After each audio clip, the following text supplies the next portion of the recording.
everybody. Welcome to episode 7 of Mets Off Day Live. I'm your host, Michelle Margaux, and joining us today are two Mets Hall of Famers and the voices of your New York Mets who don't need any introduction. But with us, we have SNY Mets play-by-play announcer Gary Cohen and Mets radio play-by-play announcer Howie Rose. So we're going to talk all things Mets over the next half hour, and we'll take some fan questions live as they come in. So put them in the chat wherever you are watching. But first, welcome to the show, Gary and Howie. I know you guys have nothing better to do on your off day because you don't get enough baseball already, but thank you so much. Obviously. Well, I've had 2 days off. Howie only has the one because he had to work last night and watch that kind of crazy game. He just works so hard. Well, before we get hardest working man in show business. Obviously. Before we get into the Subway Series, let's talk about the last off day, which was on Monday. So which off day sounds nicest to you? I'm going to tell you what the Mets did on their off day on Monday. Mark Canha went to Ruby Rosa to get some pizza with family. Pete Alonso hosted his annual night of comedy at the Paramount in New York City. And Brett Beatty celebrated his 1-year anniversary with his girlfriend with a photo dump on Instagram. So, Gary, which one sounds best to you? Well, it all depends on who was doing the comedy at Pete's comedy affair. If it was Pete, I might want to partake in that because I'm sure that he'd have some one-liners, some zingers. Otherwise, I wouldn't want to intrude on Brett's anniversary, certainly. So I'd probably opt for Mark and his restaurant outing. Yeah. That's fair. Howie? You know, ordinarily I would say the comedy club, but when non-comedians try to do comedy, it doesn't go well. So I would probably find myself looking. And we know that better. We know that better than anybody. Yes, we do. And I've got the emails to prove it. So, theoretically, that would have been my choice, but I'm not sure it would have lasted long. I don't want to say that I'm disappointed in you guys, but both of you are great husbands to your wives, and you should know that no matter what, you always choose the one that has to do with celebrating your partner. Come on, guys. Brett Beatty. They're only married, what, a year or so? A year and a half. So. There you go. All right, so where we stand, the Mets lose on Tuesday in the first game of the Subway Series. They win via walk-off last night in Game 2 with the RBI triple from Brandon Nimmo. Though it was a W, there were some obvious issues with the mental miscues. Even Steve Cohen tweeted about the mental mistakes. So, Gary, what did you think of the Mets' performance overall in this series? Well, I thought Justin Verlander pitched great last night.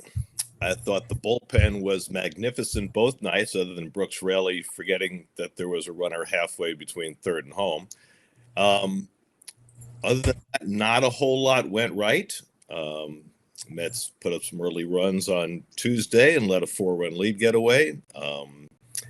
The fielding and the base running were at times puzzling, bordering on worse than that.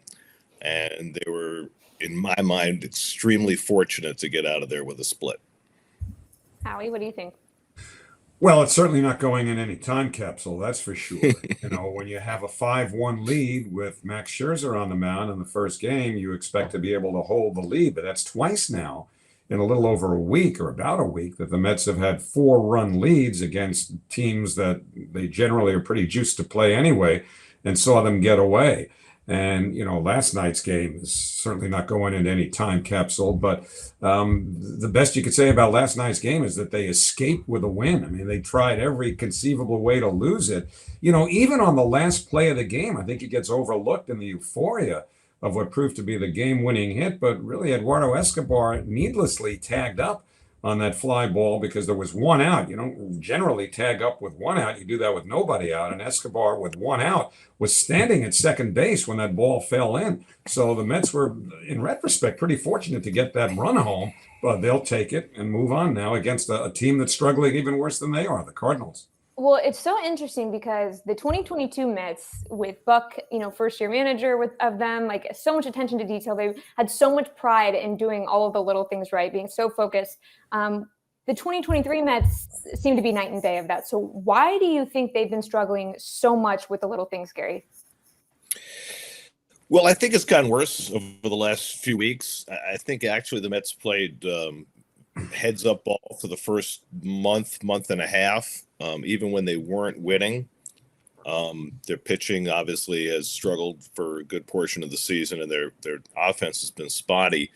But I think as the losing has increased over the last couple of weeks, I think there's been a tendency for players to try to do too much. And I think we've seen that in a lot of realms. The ball that Nimmo didn't catch on Tuesday night, he's thinking about throwing the ball to third before he catches the ball. McNeil throwing the ball to first when he had no chance to turn a double play yesterday. Things like the Nimmo rounding second without having a notion of where Vientos was in front of him on the bases. Those are all things to me that are emblematic of a team that is trying too hard, that's not paying attention to detail, that, the losses are starting to get to them in that way. And we've seen that in some at-bats too, where guys are chasing out of the strike zone, trying to be heroes. And so when you're in a losing streak, those things tend to snowball. And I think that's what we've seen of late. Howie, do you think that this is something that Buck needs to fix, or do you think this is completely on the players on their own? It's a question that everybody asks whenever a team gets into the kind of funk the Mets are in right now. What about the manager? Does anybody really think that Buck Showalter, who's been considered one of the best minds in this game for a couple of decades, suddenly lost his mind over a 4-month off season? The team's not playing well. I'm not sure, what Buck can do to change some of, and I agree completely with what Gary said, the malaise that overtakes a team that makes it look like they're not focused, when I think it's really more the opposite that's, in play, with everybody trying to do a little bit too much. I don't know how you do it. I don't know that, you tried a closed door meeting and it turned out prior to a win in Pittsburgh last week. But, ultimately things just need to settle down a little bit. And I'm not suggesting that the Cardinals of all teams are going to be the panacea, but they've been struggling so badly too. Maybe the timing is right for the Mets to start to get healthy this weekend. But I don't look at much of this as a reflection on the manager at all. But I'm kind of the last guy to ask that question about, because I have always felt that managers get way too much blame when teams start to go south. I completely agree with that sentiment. Well, one of the biggest stories, and there were so many stories that heading into the 2023 season, but one of the biggest ones was Max Scherzer and Justin Verlander. So let's focus on Max Scherzer for a second here. He has not really been able to settle in consistently. It seems like he hasn't really been able to find a rhythm. He finds it, and then next start he loses it. Against the Braves and the Yankees, he gave up 11 runs in 8 2/3 innings. But then in his 4 starts before that, he had 3 runs in 25 innings. So there you kind of see the streakiness. So do you think that he can return to form, Howie, or do you think that he needs to find something other than his slider because it's just not working?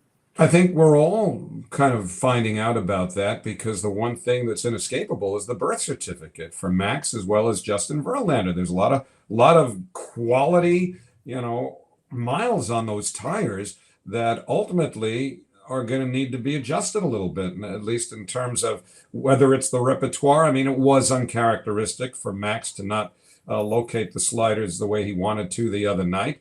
But, again, there's a sort of disjointedness to the whole thing, because Max missed time, Justin has missed time. I think if they can get into a groove where they're both pitching consistently on their 5th day, and we assume that they're reasonably healthy, then I think you will see them start to replicate close to the best of what they've been. But there's no guarantee on that, because of the fact that you're dealing with 2 guys who, as I say, are older pitchers. And the one thing I will lean on, and I think Gary would agree with this, they are both among the most cerebral pitchers of this generation.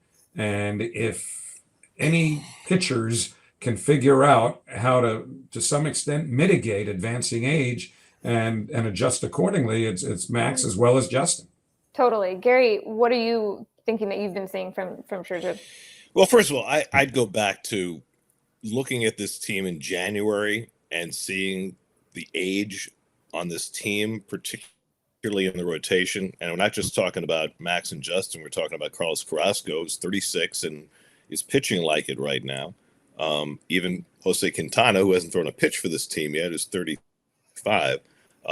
So there's a lot of uncertainty relating to that. And I think I agree with Howie to the extent that both of them have been sidetracked because, Max had an injury, then Max had a suspension, and then he had another little setback.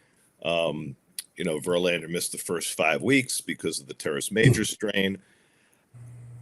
What I don't know, and Howie alluded to the cerebral nature of both pitchers. They're both power pitchers. And what was interesting last night about Verlander was watching him become a breaking ball pitcher and go to his fastball later.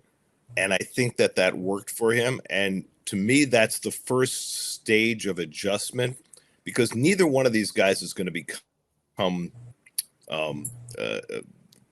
a finesse pitcher. That's just not in the cards. They're going to have to adjust how they use their repertoire within that realm. Neither one of them obviously throws as hard as they once did on a consistent basis, but we've seen it with Carrasco. By throwing more changeups, he's able to spot his fastball better. And I think we saw it with Verlander last night. By throwing more sliders and curveballs, he was able to utilize his fastball better, especially later in the game. And I think, Max is trying to do that, but his slider is not cooperating. So it's an adjustment. And the other thing that Howie said was every 5 days. What's interesting is I think the Mets have had 12 starts this year on what we call regular rest. Every other start has been on extra rest, and their ERA for their starters on regular rest is about 6.5. So this is a team that really has to be careful with workloads. We've talked a lot about Senga and needing extra time between starts because that's what he's accustomed to. But it would certainly appear that with a 40, 38, and 36-year-old starter in your rotation, that extra day is going to help everybody. Now, when the off days dry up, who's the sixth starter, who allows you to do that? I think that's still very much in question. When Quintana comes back, that gives you more options, but that's still probably 3 or 4 weeks away. You make such a good point with the workload. But I do want to switch gears. Those are 2 future Hall of Famers, but we are amongst 2 recently inducted Hall of Famers. Side note, clearly I'm the one that does not belong of these 3. I'm just happy to be here. But you guys are recently inducted, so congratulations. But now that you've had some time to process, Howie, what behind the scenes moments can you share that we wouldn't otherwise know from that day? Well, there are a couple of things, and they both revolve around abject fear. One of which was that, if you noticed, they put these gigantic baseball card replica sort of closets out on the field where each of us would walk out from. So when I get in there, there's a couple of things going on. First of all, it's very windy. And second of all, you're asking me to do something that even borders on mechanical, which is to open the door and push it open a significant amount so that I can come out of that door and stroll to my place on the field. Well, I figured when I got in there are about 3 ways I could screw that up. And as I mentioned, it was windy and me getting trapped in it, not being able to open the door, or pounding on the door so hard that the whole thing would fall down. So I saw a fiasco from the moment I walked in there. Thankfully, none of that evolved. However, speaking of fiascos, if you had seen my first pitch a couple of nights earlier, we were charged with having to throw another one. And I think they did this for me, which was not fair, because in my own defense, I hit the glove for 10 minutes at 2:30 in the afternoon a couple of days before. But at least I can say I nailed my first pitch to Art Shamsky. Yes, thank you. I nailed my first pitch to Art Shamsky from about 10 feet. So maybe I didn't have 60 feet, 6 inches, but I've got 10. So I just learned something I didn't know. You had to open the door yourself? Yeah. Because I had a union member in the closet with me. So did I, but he said, you open it. And my handler and the union member said, do not touch the door. I have to open and close it. So I was hands off. So that took away one piece of trepidation right there. Wow. As far as the pitch is concerned, I had rotator cuff surgery in November, and I probably hadn't thrown a ball in about 20 years until I warmed up with my son earlier in the week. So I was ready to go, but I wasn't sure. And, Keith backed up like 20 feet further before he could wind up with everybody else. And I threw a strike, and Keith told me I would have gotten it, probably a lot further if it had been necessary. But I was just happy that went off without a hitch. Gary, how long did it take you to write your speech? I wrote it pretty quickly. Well, here's behind the scenes for you. We were told, Howie and myself and Howard, to hold our speeches to 2 minutes. 2 minutes to talk about a lifetime and thank everyone. Al can't say hello in 2 minutes. That's exactly right. So when I first wrote it, it was about 7. And in deference to the guidelines, I tried to get it down to 5. I think Al went about 8, if I'm not mistaken. I think mine was probably about 5.5. So yeah, I wrote it pretty quickly, but I had to pare out some things, and some folks got left on the cutting room floor, and I had to apologize a couple of times. Are you guys able to be mentally present and listen to the others' speeches? Like, are you still just so overwhelmed and there's so much stimulus around you?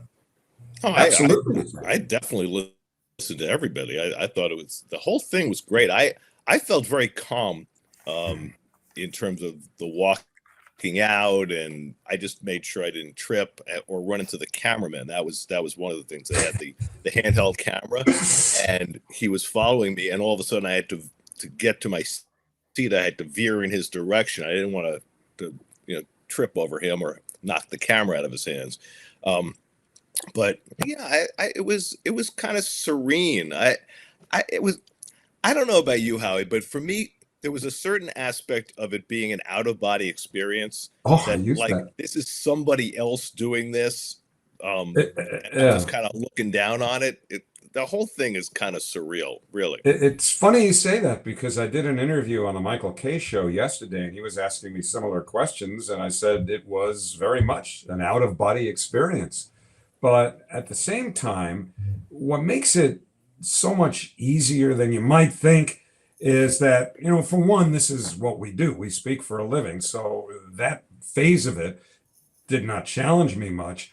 But, you're performing, if you will, or you're being received by an audience that you sort of have. I mean, they're with you. It's not as though you're walking out there afraid of how they're going to react. It's a joyous occasion. You know that we have a connection with the people sitting in the stands, because that's where we both grew up. So you've got a captive audience. And that makes it a lot easier, I think, if there would have been any trepidation for some other people, why it wouldn't have been much for us. Yeah, just the claustrophobic part is the stuff that you were overthinking the entire time.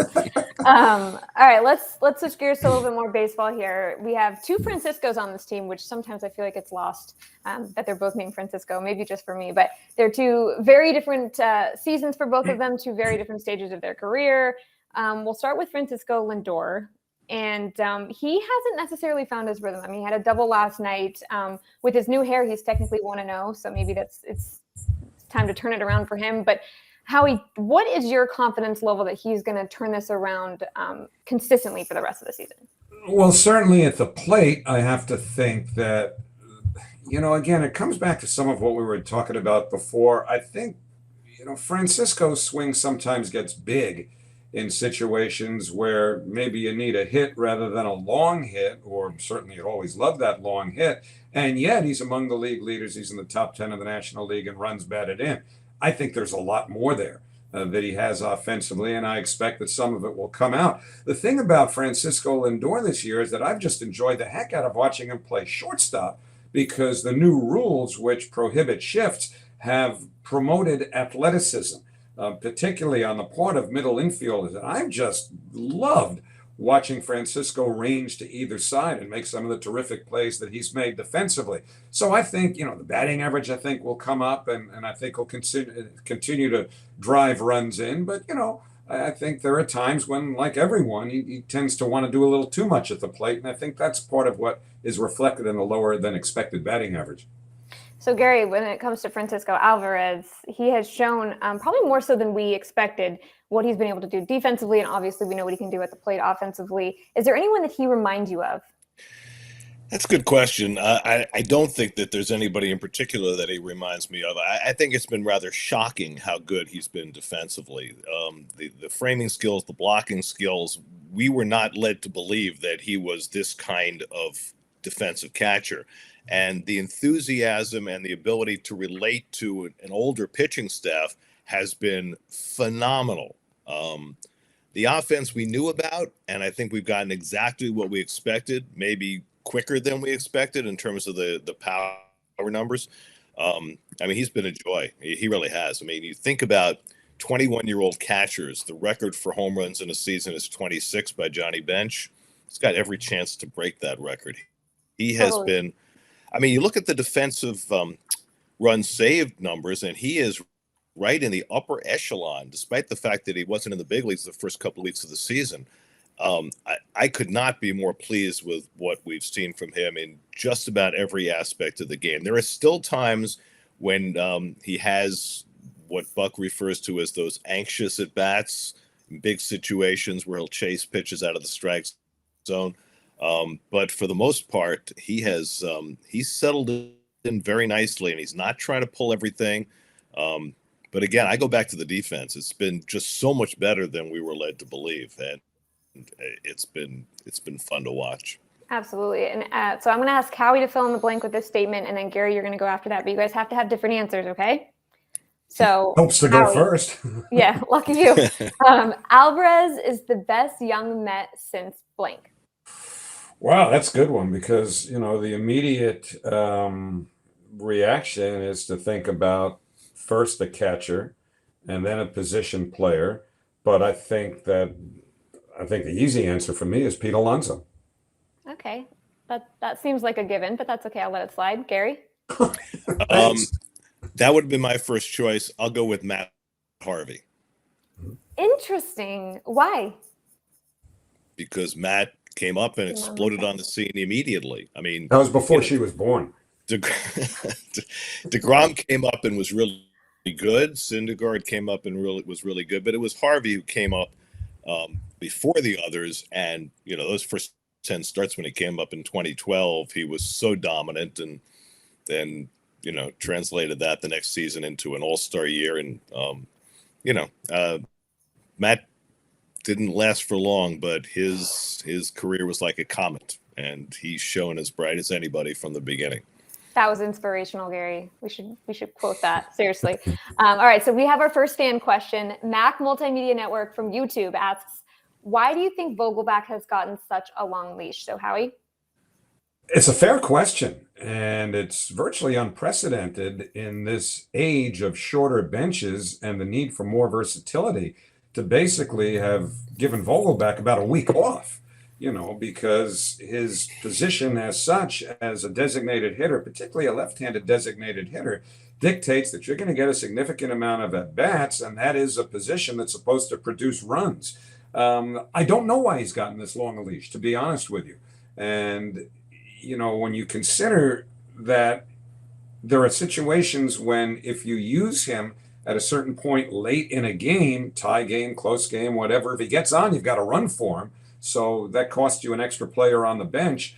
There are a lot of other players who would not necessarily need to be replaced at that point in the game if he does reach base. I think it's a very fair question. And I would think that we'll see a little more definition now, and probably beginning as soon as tomorrow night, to where he gets another chance or a couple of more chances. But I don't know how long you could ride with a roster spot that can become a bit of an albatross. Gary, what do you think? I think there are several reasons why he's gotten such a long leash. One, because his on-base percentage has still remained high, even though he hasn't produced the power numbers. Two, because his exit velocities have remained high, even though he hasn't produced the power numbers. Three, because he's left-handed, and they don't really have a viable replacement for a left-handed DH. I mean, they have Vientos, who's right-handed. They have Alvarez, who can DH, who's right-handed. They signed Luke Voigt, who had a home run in AAA last night, who was right-handed. So if they had a viable left-handed DH, PH replacement, he might have been in a different position right now. But because of the fact that they still believe in his approach and the way he's able to get on base and the way he should be able to eventually produce power numbers, they've stuck with him. And just for reference for people who aren't necessarily as tuned in as we are, but he is hitting 203 with just 2 home runs so far this season. And he was recently put on mental rest by Buck Showalter. That's what Howie was referring to with the long break. So, Gary, is there somebody that you would rather see in that DH spot regularly other than Daniel Vogelbach? You know, I think the DH has become a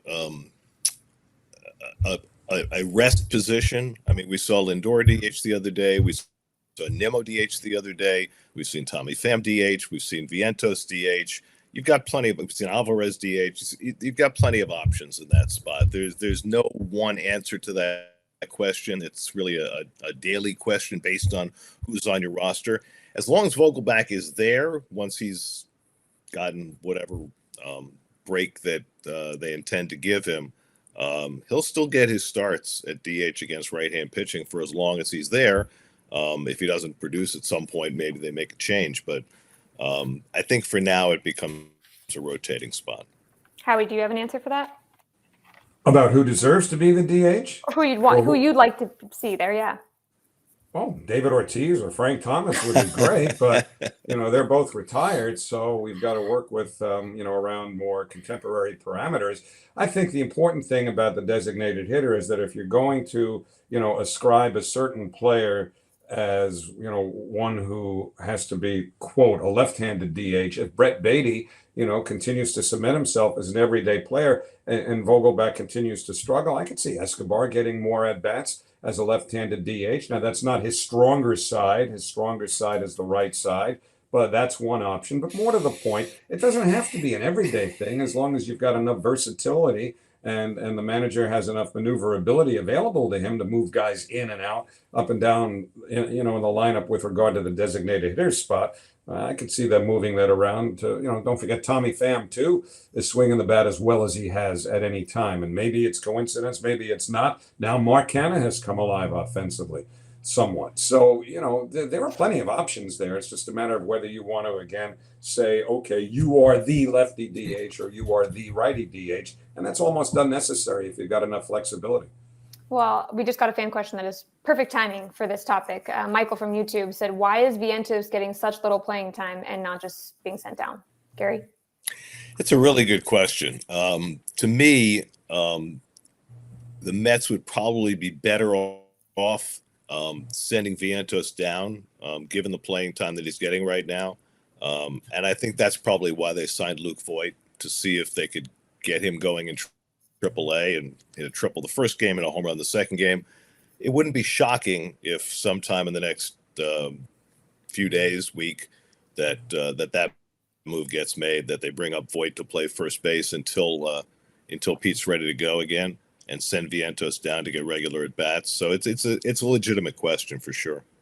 I'm going to switch gears to the Drew Smith suspension because there's just so much to talk about with it. So on Tuesday, Drew Smith was ejected before even throwing a pitch. So when he was jogging out from the bullpen, the umpires were out there ready to check his hands. This is the second time this has happened for the Mets. Obviously, the first time was Max Scherzer against the Dodgers. Howie, what was your initial reaction when you saw that happening? Well, certainly the reaction was, really? A guy coming in from the bullpen ready to pitch has to know that if, in fact, he's done something that will be deemed illegal, he stands to be ejected and suspended. So, there can't logically have been much intent in the mind of Drew Smith. I think the troubling aspect of this is the subjectivity involved, that what might be considered over the line to one umpire or one umpiring crew is permissible to another. And I don't know, frankly, how they work around that. But to me, the biggest issue here is the subjectivity of the entire episode. Gary, do you have anything to add to that? Yeah, I mean, the question is, how do you provide an objective standard? Ronnie was talking about it on the air the night that it happened, saying, what you need to get is a range of normal spin rates for pitchers, and if they exceed that range, then you start enforcing the rules. In both cases with Max and again with Drew, the umpires used the same line. It's the stickiest hand I've ever felt. Both insisted they only used sweat and rosin. It hardly matters at this point. What matters is that the umpires have this power to make this subjective judgment, and it not only impacts that game, it affects the team for the next 10 games. That's a very harsh suspension to rely on that kind of subjectivity. I mean, normally a 10-game suspension would be associated with, making contact with an umpire and doing something rather egregious that you would have a 10-game suspension where nobody could replace you on the roster. And, for the Mets, it puts a big crimp in their bullpen now for another 9 games. So I would hope that somehow Major League Baseball could figure out a way of providing an objective standard. The unfortunate piece is that there have been 3 players ejected for sticky stuff this year, and all of them are in New York, and 2 of them are Mets. And if you want to go back to the minor leagues, the Mets have had 2 minor league pitchers not kicked out of games as well for sticky stuff. I don't know if that's sheer coincidence or what, but it certainly has impacted the Mets greatly, and it will certainly impact them for the next week and a half. And it would be nice to see if Major League Baseball can figure out a better way.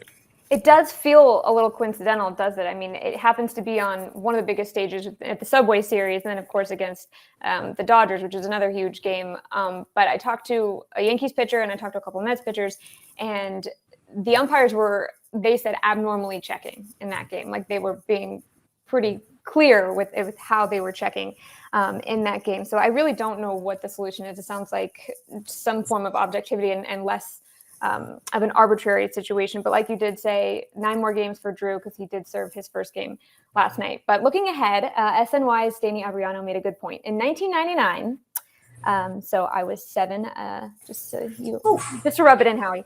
The Mets were 27-28 on June 5th.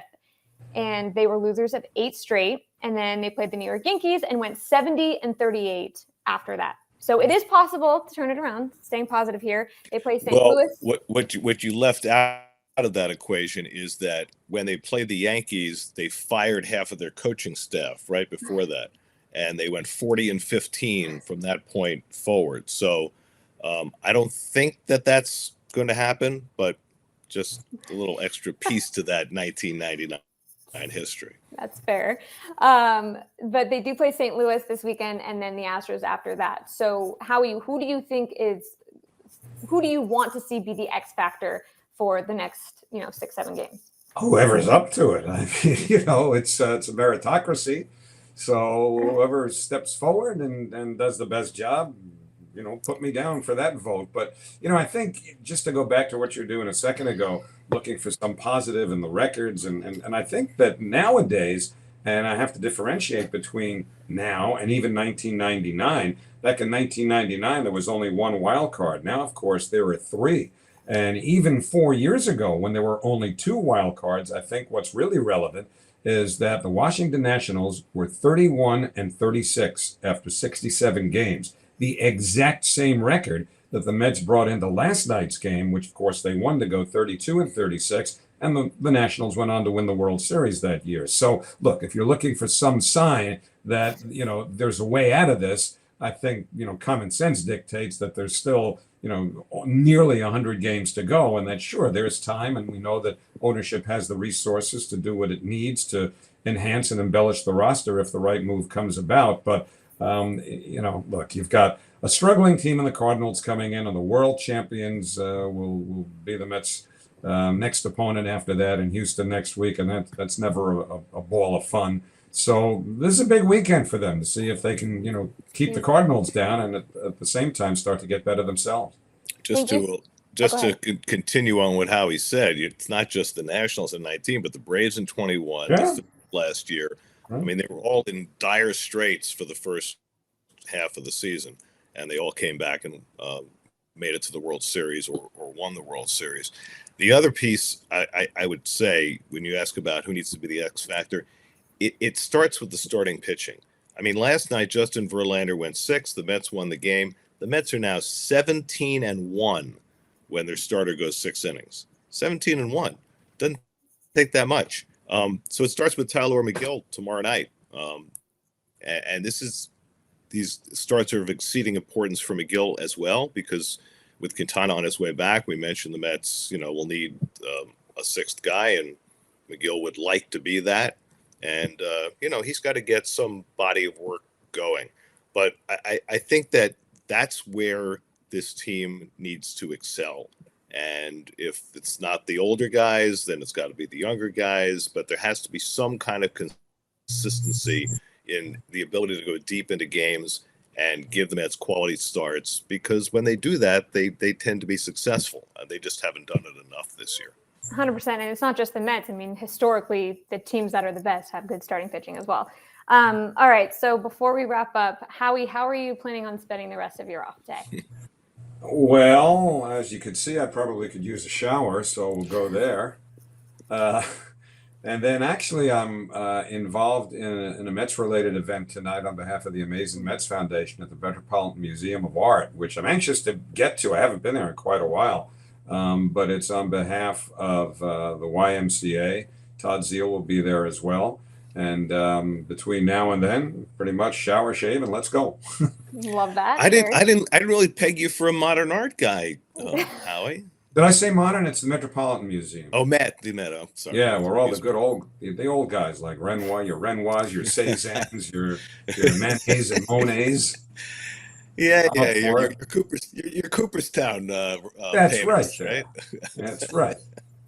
What about you, Gary? What are you going to do today?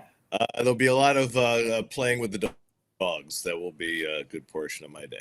I love that. All right. Well, thank you guys so much for joining us. And thank you so much for watching the latest edition of Mets Off Day Live. We're going to be back with another episode on Thursday, June 22nd at 12 p.m. Gary and Howie, thank you guys so much and enjoy.